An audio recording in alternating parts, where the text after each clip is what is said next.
Thank you so much for hanging in there with us on our talk tonight on the property tax hike as well as funding in Nashville. We're going to get right back over to the callers who have questions. I have Pat, who has been patiently waiting for several minutes now. Pat, are you still with us? And do you have a question for Steve Glover?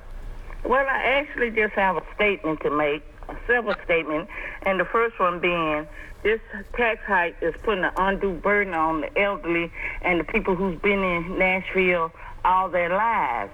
I know, and I'm glad that you are fighting to try to get it reduced, at least put it on the ballot. But if they don't, and you said they're going to use some of this money for the police department upgrade, they need to actually really screen the new recruits to make sure that they are for all Nashville citizens and that we don't have a lot of those problems where they are gunning down certain ones. That's just under the statement I wanted to make. And I thank you again for fighting for our wallets. Mm-hmm. Yes, ma'am. And thank you, because okay. And I want to say thank you. Thank you for making a comment about this, because it's absolutely critical. I think that what we have to do is make sure there's a balance there. I'm not going to apologize, because I believe we're woefully understaffed in a lot of our first responders. And so that's the bill I have. Will it pass? I mean, guys, let's be realistic. This council doesn't like anything I bring forward. But what I would like this council to actually do is look at the fact of every time I make projections, et cetera, do I normally miss them? The answer is going to be no, I don't. So if we're not going to cut the tax rate, we need to look at how do we allocate the funds for the surplus. Would we be able to hire all the police and fire and the first responders and everything else this year? No, it's not realistic. We could not.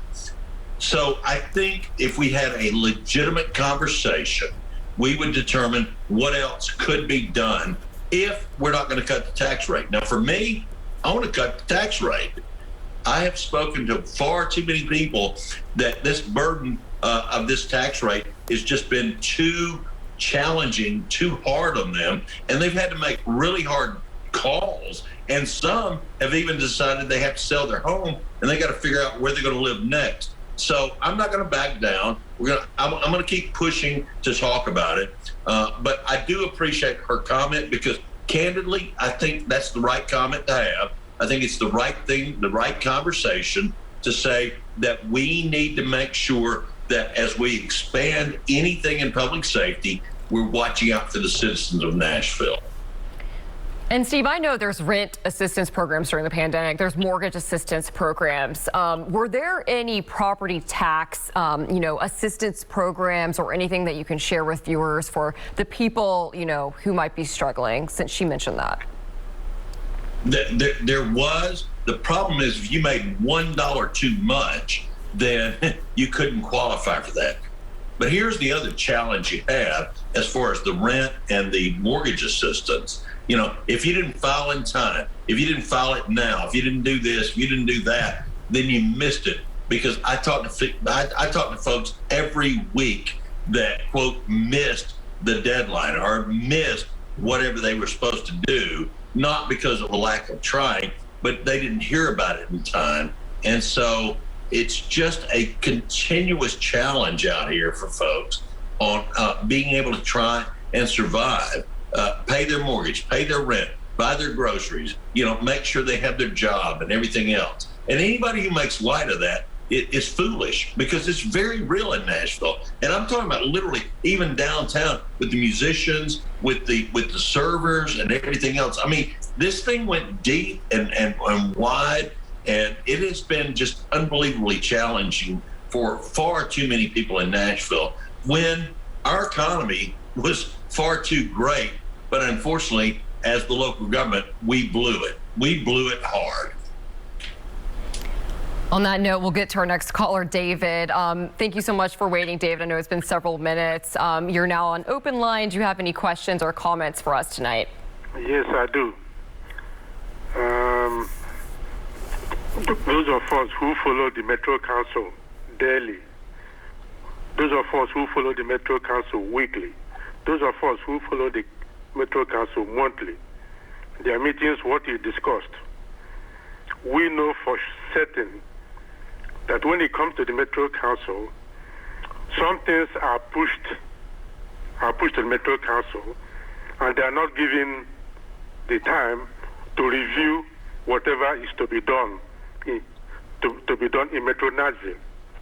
Mr. Glover and a few others are the only people in Metro Council, who bring up these issues, and talk about how things should be done right.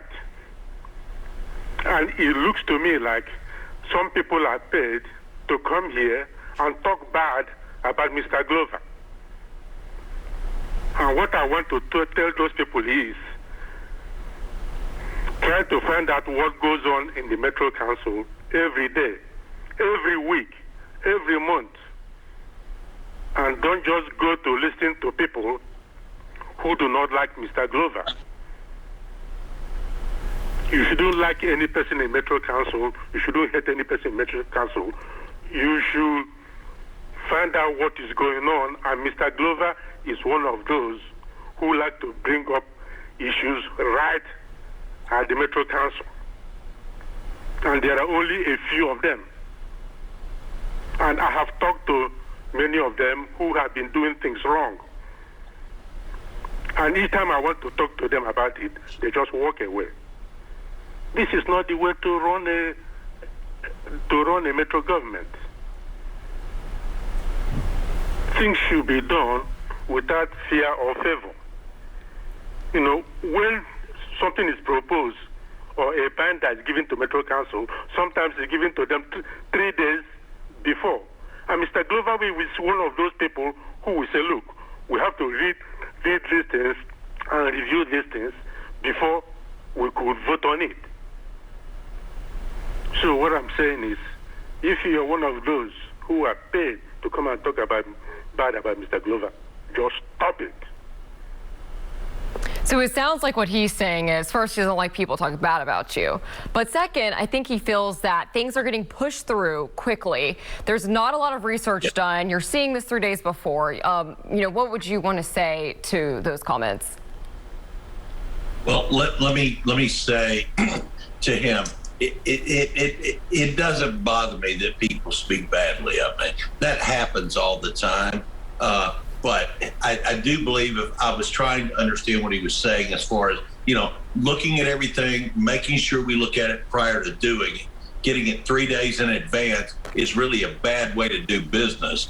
And sometimes we don't even get it 3 days in advance. Sometimes we get it literally 24 hours in advance, and then they just push it right on through. And so for people to speak badly of me, that's their choice. I'm going to emphasize, when I lay my head down at night, I know I can go to sleep and it doesn't bother me, because I know I've worked as hard as I can that day for the people who voted for me. For that gentleman right there, thank you, because, I will work every day to try and protect the taxpayers of Nashville. It's what I ran on. It's who I am. It's what I believe in. I believe that we're elected by the people to represent the people. It's as simple as that. It's a constitutional duty, in my mind, that we have to do. And for us to continue taking advantage of the people of Nashville, that's just wrong in about a million different ways.